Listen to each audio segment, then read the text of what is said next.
Bonjour à tous, bienvenue au sommaire de ce journal. 4 accords de coopération signés hier entre le président de la République Alassane Ouattara et son homologue rwandais Paul Kagame. Il s'agit de booster les relations bilatérales. Le président rwandais Paul Kagame qui achève aujourd'hui son séjour ivoirien. Les lampes à incandescence désormais interdites en Côte d'Ivoire. Cette mesure prend effet à partir du 1er janvier 2019. Objectif, diminuer la consommation énergétique dans le pays. Dans cette édition, les précisions de la Direction générale de l'énergie. Enfin, à l'approche du 23 décembre, la République démocratique du Congo craint un possible report des élections. Merci de nous suivre. Deuxième et dernier jour de la visite officielle de Paul Kagame en Côte d'Ivoire. Le président rwandais va recevoir aujourd'hui les clés de la ville et le parchemin du citoyen d'honneur. Cette cérémonie va se dérouler au district d'Abidjan. Paul Kagame aura ensuite une rencontre avec les chefs d'entreprise au siège de la Fédération générale des entreprises de Côte d'Ivoire dans la commune du Plateau. Pour recevoir dignement son invité, le président de la République Alassane Ouattara a offert hier soir un dîner en l'honneur de son homologue rwandais Paul Kagame. Le chef de l'État ivoirien avait à ses côtés son épouse, la première dame Dominique Ouattara, le vice-président Daniel Kablan-Duncan et plusieurs membres du gouvernement. Les moments forts de cet événement avec Sidonie Davila. Le Rwanda et la Côte d'Ivoire, deux pays symboles d'une Afrique qui gagne. C'est en ces termes que s'est exprimé le président Alassane Ouattara à l'occasion du dîner offert en l'honneur du président Paul Kagame en visite d'amitié et de travail en Côte d'Ivoire. Les deux présidents ont saisi l'opportunité pour se réjouir d'une amitié qui dure depuis 33 ans. Ces relations s'expriment notamment par des voies multiformes, dont l'établissement des relations diplomatiques, les visites réciproques de hauts responsables, ainsi que la coopération agissante des organismes régionaux et internationaux. J'ajoute à cela le pont qui existe désormais entre nos pays et nos peuples, avec la desserte depuis l'année dernière de la ligne Abidjan-Kigali par la compagnie aérienne rwandaise. Si nous pouvons légitimement nous réjouir de ces points positifs, il convient de relever que sur le plan commercial et économique, les échanges entre nos deux pays ne reflètent pas l'excellence de nos relations. En effet, les statistiques à notre possession indiquent que les échanges commerciaux quasi inexistants. Nous avons le potentiel pour changer cette situation et booster les échanges économiques et humains entre nos pays. Les présidents Alassane Ouattara et Paul Kagame célèbrent également un moment particulier, celui de l'amitié ivoiro-rwandaise, avec un accent particulier sur le raffermissement de la coopération entre les deux pays. Nous comptons sur un avenir plus prospère et plus productif. Le vol régulier de Rwanda et Abidjan est un bon départ. Les Rwandais et les Ivoiriens doivent se rendre visite plus souvent et lier des partenariats d'affaires. Cela doit continuer et se développer. Au cours de ce dîner, le président rwandais Paul Kagame a reçu la médaille de la dignité de Grand Croix de l'Ordre national, son épouse également, distinguée au rang de commandeur de l'Ordre national au cours de cette soirée rythmée par des prestations illustrant le riche patrimoine culturel ivoirien. Et toujours dans le cadre de sa visite officielle en Côte d'Ivoire, le président rwandais Paul Kagame et son homologue ivoirien Alassane Ouattara ont signé hier 4 accords de coopération. C'était au palais présidentiel dans la commune du Plateau. Mais que contiennent ces accords destinés à renforcer l'axe Abidjan-Kigali? Les détails avec Herman Guivet. Le président de la République du Rwanda, Paul Kagame, reçu au palais présidentiel par le chef de l'État, Alassane Ouattara. Au menu de cette visite d'amitié et de travail de 48 heures en Côte d'Ivoire, Cette rencontre, au cours de laquelle 4 accords de coopération entre la Côte d'Ivoire et le Rwanda ont été signés. Un accord relatif à l'exemption de l'obligation de visa. Il vise l'exemption réciproque de l'obligation de visa d'entrée, de transit et de séjour pendant 90 jours au profit des ressortissants des deux pays, détenteurs de passeports diplomatiques, de service ou ordinaires, en cours de validité, aux fins de faciliter leur circulation sur leur territoire respectif. Un mémorandum d'entente relatif à l'organisation de la commission mixte de coopération qui définit le cadre légal fonctionnel de coopération entre les deux pays en créant les conditions propices à la mise en œuvre des programmes et projets de coopération économique, scientifique et technique adoptés d'un commun accord. Un protocole d'accord relatif aux consultations politiques entre le ministère des Affaires étrangères de la République de Côte d'Ivoire et le ministère des Affaires étrangères et de la coopération internationale de la République du Rwanda qui institue des consultations politiques régulières entre les deux pays en vue d'échanger leurs positions sur les questions d'intérêt mutuel. Enfin, un protocole de coopération en matière de modernisation de l'administration publique. Il a pour objet de définir le cadre de coopération et d'échange devant régir les relations des deux pays en matière de modernisation de l'administration publique dans plusieurs domaines. Au terme de leurs échanges, le couple présidentiel rwandais a été convié à un dîner officiel offert en son honneur par le président de la République Alassane Ouattara et la première dame, Dominique Ouattara. Autre actualité nationale et on s'intéresse à ce projet pour réduire la consommation de l'électricité dans le pays. Dès le 1er janvier 2019, les lampes à incandescence seront interdites de vente sur le marché ivoirien. La Direction générale de l'énergie a organisé récemment une rencontre. Le point avec Jean-Jacques Kouamiel. À partir du 1er janvier 2019, les lampes à incandescence seront interdites sur le marché ivoirien au profit des lampes LED et fluorescentes considérées plus économiques et efficaces par les consommateurs. Ankandje Moustati, gérant d'une quincaillerie, ne vend que ces lampes. Les raisons. C'est les ampoules LED qui sont utilisées actuellement parce que c'est très économique. Les ampoules ordinaires ne sont plus utilisées, ne sont complètement plus utilisées. Même nous-mêmes, on ne vend même plus ça ici au magasin parce que ça ne sort plus. Cette décision de l'État s'inscrit dans le cadre du projet de l'efficacité énergétique dans le domaine public. Ce projet vise à réduire le coût de la consommation énergétique et est une composante de la stratégie régionale de la CEDEAO pour la transformation du marché de l'énergie vers une efficacité énergétique.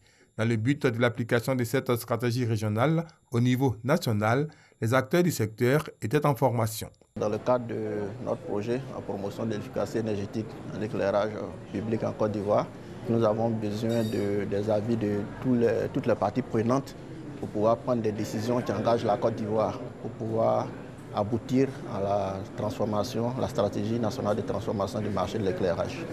Plusieurs questions ont été abordées, entre autres la mise en place de mécanismes pour des produits d'éclairage à des prix abordables, la gestion des déchets d'éclairage et le suivi pour l'effectivité de cette stratégie. Alors, ce projet d'efficacité énergétique dans l'éclairage vise donc à permettre d'assurer la même qualité d'éclairage, sinon plus, mais avec des équipements beaucoup plus efficaces. Ce qui permet donc, je dirais, pour la personne qui paye la facture de l'éclairage, donc d'avoir une facture réduite. Et cela, à terme, permet également d'éviter des puissances à installer. Le projet de transformation du marché régional vers une efficacité énergétique est financé par le Programme des Nations Unies pour l'environnement. Un tout autre sujet à présent. Lundi 24 décembre prochain, début de la campagne 2018-2019 de commercialisation du café en Côte d'Ivoire. Rappelons que le prix du kilogramme du café Borchamp a été fixé récemment au Conseil des ministres à 700 francs CFA. Les explications de Cheikh Koné. C'est connu, le prix Borchamp du café est fixé à 700 francs CFA pour la campagne commerciale 2018-2019 qui s'ouvre ce lundi 24 décembre.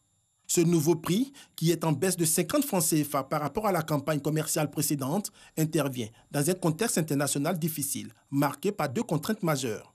Le premier élément, donc, c'est l'offre mondiale qui est très importante. Le deuxième élément, c'est le dumping sur le marché. Lorsque nous allons sur le marché, nous constatons que ces concurrents majeurs font des décotes sur le prix jusqu'à $250 la tonne, soit environ 140 francs le kilo. Face à ces difficultés liées au marché mondial, le prix Borchamp serait de 533 francs CFA. Or, le gouvernement, pour maintenir l'équilibre, a fixé ce prix à 700 francs CFA. Le président de la République a estimé qu'il ne pouvait pas descendre en dessous de 700 francs. C'est un effort considérable de plus de 21 milliards. Brahima Koné a invité tous les acteurs de la filière à respecter les règles de qualité. Il les a par ailleurs assurés sur les dispositions prises pour éviter le blocage de la commercialisation, comme vécu à la précédente campagne. Heureux, les producteurs ont salué les efforts du gouvernement. Quand nous regardons le prix actuellement sur le marché international, on ne doit pas dépasser 500 francs. Ça veut dire que le gouvernement ivoirien a subventionné ce prix à hauteur de 21 milliards. Il faut aller prendre de l'argent ailleurs pour venir compléter ça aux producteurs. Je pense que ça se félicite, ça se mérite. Et nous disons merci au chef de l'État. La production annuelle du café en Côte d'Ivoire est estimée à 50 000 tonnes. Le gouvernement entend la relever à 200 000 tonnes d'ici à 2020. L'Organisation des Nations Unies pour l'alimentation veut amener la Côte d'Ivoire à améliorer ses rendements agricoles, surtout en matière de production de riz. La FAO a ainsi financé un projet qui prend en compte les changements climatiques. Le point avec Kader Sogodogo de RTI Boaké. Hausse des températures, baisse des précipitations, perturbation des saisons agricoles avec pour effet la chute des rendements. À ces conséquences du changement climatique sur l'agriculture, la filière riz n'échappe pas. Pour adapter la riziculture à cette nouvelle donne et assurer durablement la sécurité alimentaire, la FAO a financé le projet Contribution à l'atteinte des objectifs liés au changement climatique et à la sécurité alimentaire via l'agriculture intelligente face au climat en Côte d'Ivoire, le cas de la filière riz. Il était question de pouvoir apporter une technologie qui est le SRI, qui est le système de riziculture intensive, qui permet de pouvoir produire avec moins de semences, moins d'intrants, des urées, et ça améliore la productivité. La phase pilote de ce projet a concerné le riz pluvial et irrigué à Gagnoa dans la région du Go. Pour un hectare, normalement, le producteur peut se trouver à 80 sacs. Mais pour un hectare, on se retrouve à 20 à 30 sacs. Mais avec cette nouvelle technologie, on se retrouve à 50 sacs à 60 sacs. C'est vrai, ce n'est pas qu'on n'a pas atteint les 80 sacs comme nous le dit la FAO, mais ça a permis quand même de pouvoir atteindre les 50 sacs, 60 sacs. 2 ans, c'est le temps qu'a duré la phase pilote. Avant le passage à l'échelle nationale, les acteurs du projet se sont retrouvés à Gagnoa. Il a été question de faire le bilan et de dégager les perspectives. Ils ont pu doubler leur rendement. Donc à ce niveau, nous sommes vraiment satisfaits. Deuxième niveau de satisfaction, c'est la production des briquettes combustibles à partir des balles de riz. Aujourd'hui, nous avons des briquettes avec une très bonne efficacité énergétique. Le projet d'adaptation de la riziculture au changement climatique a également permis aux producteurs de se former à de nouvelles pratiques agricoles. Intéressons-nous à présent à la journée porte ouverte initiée par le Fonds fiduciaire de l'Union européenne et l'Organisation internationale pour les migrations. Cette rencontre s'est déroulée à Azaguié, dans la région sud du pays. Objectif, montrer aux populations un mode de réinsertion réussi. En effet, un échantillon de 50 migrants ivoiriens a pu bénéficier d'un programme de formation théorique et pratique en production végétale et animale. Les détails avec Abdoulaye Koné. Mourlaï est revenu de l'Algérie il y a quelques mois. Il fait partie des 50 bénéficiaires du programme pilote de réintégration mis en place par l'OIM et l'Union européenne. On est venu pour une formation d'abord. La formation, c'est au niveau de l'élevage plus de chair. Sincèrement, j'avais de la passion pour ce métier. Bon, avec vraiment la formation, les choses se passent bien. L'initiative Fonds fiduciaire de l'UE-OIM pour la protection et la réintégration des migrants en Côte d'Ivoire a fait l'objet d'un appel d'offres remporté par ce centre d'incubation qui a accueilli des migrants à Azaguié en leur proposant 3 projets de réinsertion. Le résultat, c'est qu'on a 50 hectares de pépinières de cacao, 50 hectares de pépinières de palmiers, 50 hectares de pépinières de bananes. Et on a aussi 3 fermes de capacité 1000, donc ils vont produire 18 000 poulets de chair. Cette journée porte ouverte a rencontré l'approbation des partenaires techniques et financiers qui jugent satisfaisant le bilan à mi-parcours. Les activités sont en train d'être faites selon le calendrier qui avait été proposé. Les migrants sont très satisfaits, ils participent de façon assidue aux activités. C'est un projet qui concerne plusieurs pays et les résultats obtenus en Côte d'Ivoire sont des résultats vraiment encourageants. Donc on a vraiment une belle dynamique ici en Côte d'Ivoire et je dirais que d'un point de vue de l'Union européenne, nous sommes vraiment très satisfaits. La Côte d'Ivoire, qui accueille en moyenne 150 migrants par mois, compte élargir son programme de réinsertion à tous les émigrés de retour au pays. Le plan de réinsertion et de réintégration de migrants de retour, je pense que toutes ces choses-là seront mises à jour et ceux qui sont venus, qui n'ont pas pu être insérés dans le cadre du fonds fiduciaire de l'OIM pourront trouver satisfaction ailleurs. Cette journée porte ouverte a surtout permis au public de découvrir le mode de réinsertion proposé aux migrants qui sont formés au métier du bâtiment, à l'élevage et à l'agriculture. Les 50 premiers bénéficiaires seront installés à leur propre compte après leur formation. Où en est la lutte contre le sida, la tuberculose et le paludisme en Côte d'Ivoire? Pour constater donc l'avancée des travaux, les responsables du Fonds mondial de lutte contre le sida, la tuberculose et le paludisme sont en Côte d'Ivoire. Ils se sont rendus récemment dans le village de Amangwa, dans le centre du pays. Franck Kouadio. Roselyne est agente de santé communautaire dans le village d'Amangwa, district de Yamsoko. Aujourd'hui, comme d'habitude, elle fait sa ronde. Et en fonction de ce que j'ai vu là-bas dans le ménage, peut-être que l'assainissement du cadre de vie, ou bien l'utilisation de la milda, ou bien la prise en charge sur l'enfant, bon, ça dépend de ce que j'ai vu, j'ai constaté dans le ménage, que je vais choisir mon thème. Son rôle, comme tout autre agent de santé communautaire, est d'être en avant-garde de la lutte contre le paludisme depuis les hameaux les plus reculés de la Côte d'Ivoire. Ceux dans le cadre de la prise en charge à domicile et la prise en charge intégrée de l'enfant. Je suis partie à l'hôpital pour ma consultation. Ils m'ont donné des moustiquaires cadeaux, les comprimés cadeaux. En plus de ça, les AIC de nos villages aussi prennent bien soin de nos enfants. Avant, quand nous tombons malades, on est obligé soit d'appeler un taxi de la ville pour venir les prendre pour aller à l'hôpital, ou bien alors chercher un vélo, ou bien une moto pour les évacuer à l'hôpital. Et maintenant qu'il est là, il fait face aux problèmes qui arrivent. Si les bénéficiaires de cette nouvelle politique de santé sont satisfaits, le Fonds mondial, premier bailleur de la lutte contre le sida, le paludisme et la tuberculose dans le monde, avait le constaté par lui-même. Peter Sands, son directeur exécutif, accompagné de l'ambassadrice de la santé mondiale pour la France, est ici pour la première fois au contact des populations rurales. Après une trentaine de minutes d'observation, le haut cadre du Fonds mondial a pu se faire une idée de l'utilisation des fonds mis à la disposition des acteurs locaux de la lutte. J'ai été beaucoup impressionné par les actions qui sont menées par les ACS, les travailleurs communautaires au sein des communautés. Cette assistance qu'ils apportent aux communautés et aux familles, c'est quelque chose qui m'a beaucoup impressionné. Le Fonds mondial a déjà investi 500 millions d'euros en Côte d'Ivoire et nous sommes disposés, ensemble avec nos partenaires, à maintenir cette action, à poursuivre la lutte jusqu'à ce que nous venions totalement à bout de la tuberculose, du paludisme et du VIH. Pour la période 2018 à 2020, la lutte contre le sida, le paludisme et la tuberculose en Côte d'Ivoire sera financée à hauteur de 143 milliards de francs CFA par le Fonds mondial.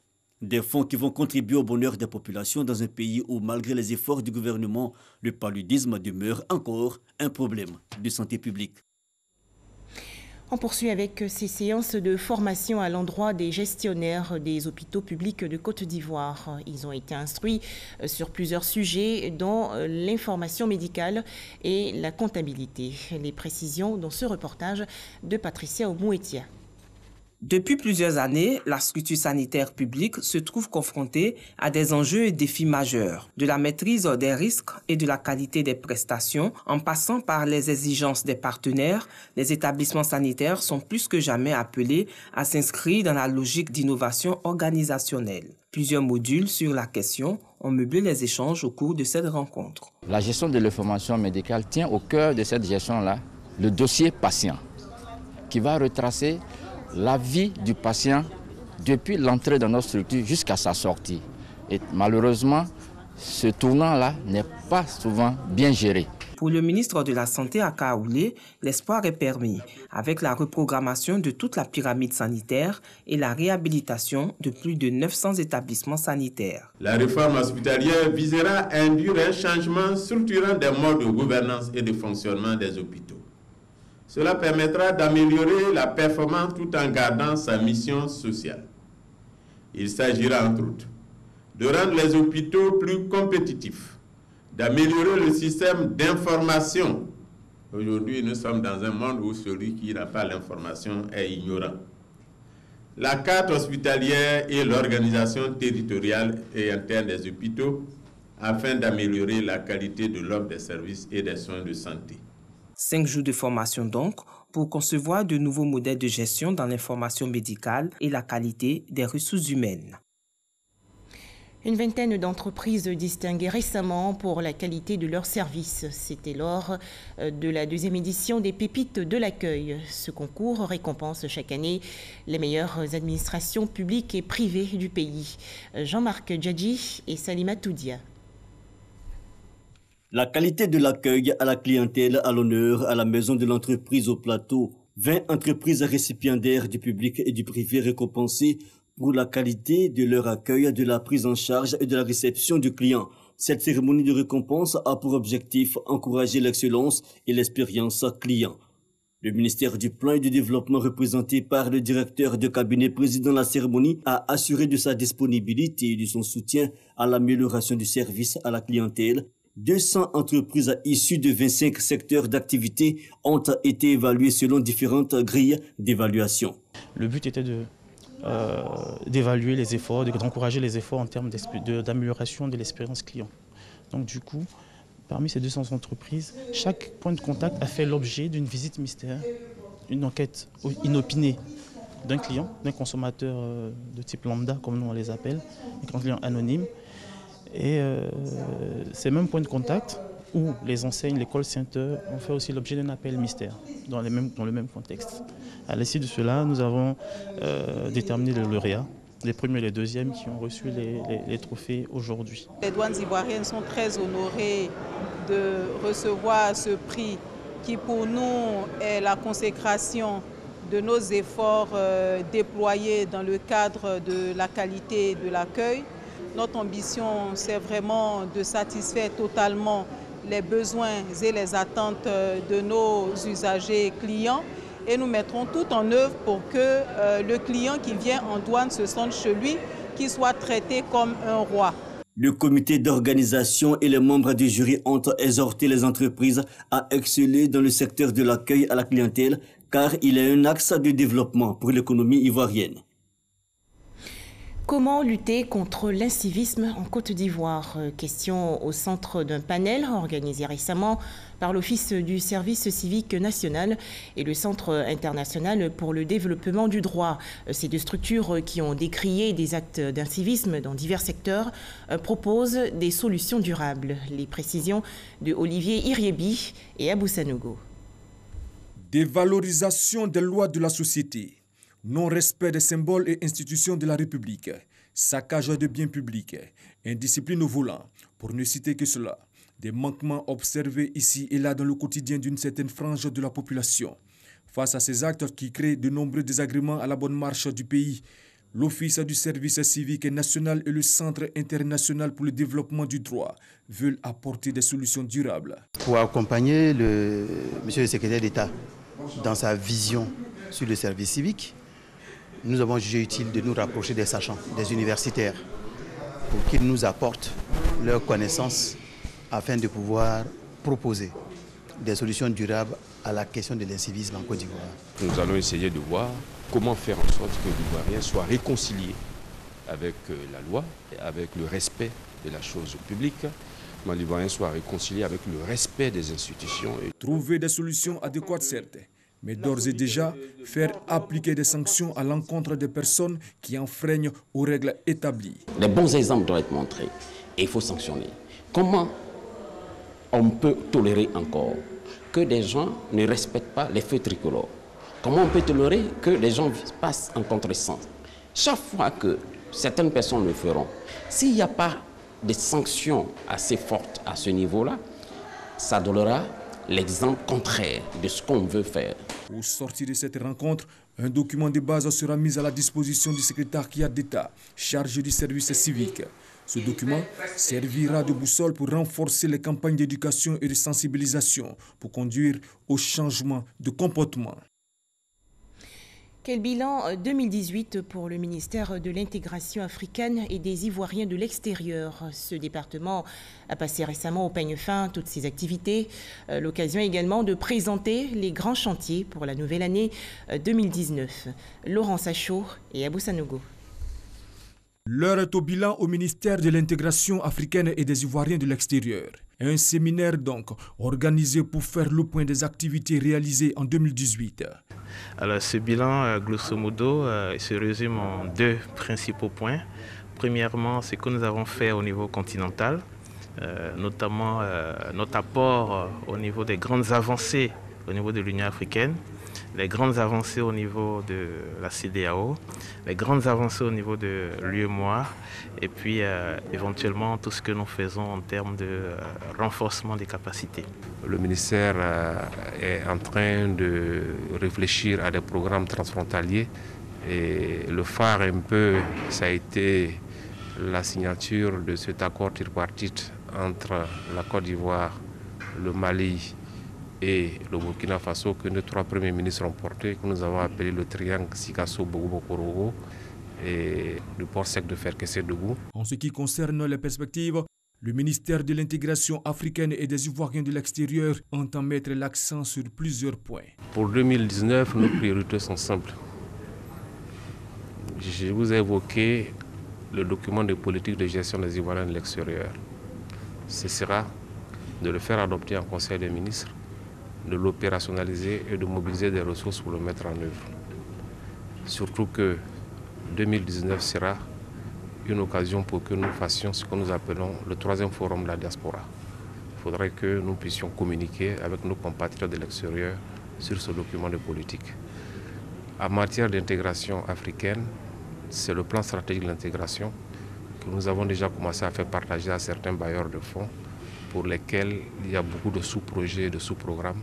Donc nous allons nous concentrer sur la mise en œuvre de ce que nous appelons notre plan stratégique de l'intégration africaine. Créé le 4 juin 2012, le ministère de l'Intégration africaine et des Ivoiriens de l'extérieur a pour mission fondamentale la mise en œuvre de la politique ivoirienne en matière d'intégration ivoirienne et la gestion des Ivoiriens de l'extérieur.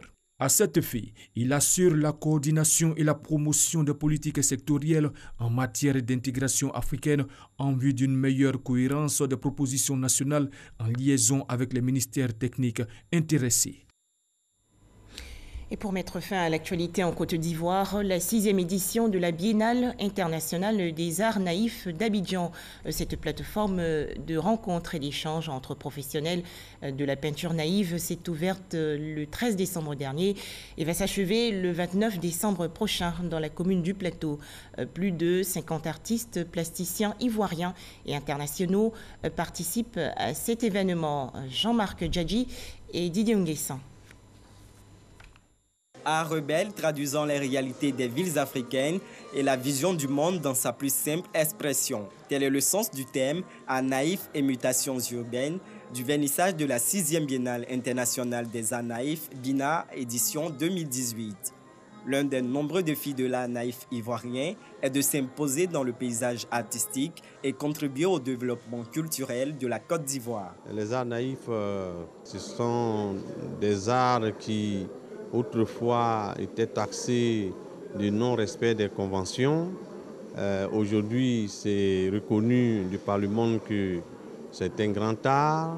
Aujourd'hui, nous invitons nos frères africains à Abidjan, faire d'Abidjan la plateforme tournante de cette forme d'art en Afrique. La BINA 2018 est une plateforme de rencontres et d'échanges entre professionnels des arts plastiques.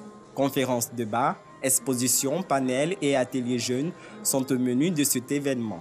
Cette biennale rassemble une cinquantaine d'artistes plasticiens issus des 10 pays d'Afrique et d'Europe. C'est ma première fois d'arriver en Côte d'Ivoire. Donc cette biennale m'apporte tout d'abord une vision sur le plan national et une autre vision sur le plan international.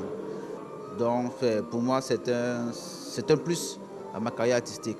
Je suis particulièrement content de l'existence même de cette biennale, qui en est à sa 6e édition. Aujourd'hui, à travers le BINMA, la Côte d'Ivoire réunit les artistes de la sous-région. À l'issue de ces expositions, 3 prix seront décernés, à savoir les prix de la Biennale, de la créativité et du jeune espoir. Jour de vote ce jeudi 20 décembre pour les législatives au Togo. Cette journée a été déclarée fériée, chômée et payée selon les autorités togolaises. Environ 3 millions d'électeurs sont appelés aux urnes pour élire leurs députés. Enfin, en République démocratique du Congo, on redoute un report des élections fixées au 23 décembre prochain. À Kinshasa, la capitale, la campagne électorale a été suspendue hier. Le candidat d'opposition à la présidentielle, Martin Fayoulou, devait y tenir une réunion publique. Merci de nous avoir suivis. Merci de votre attention.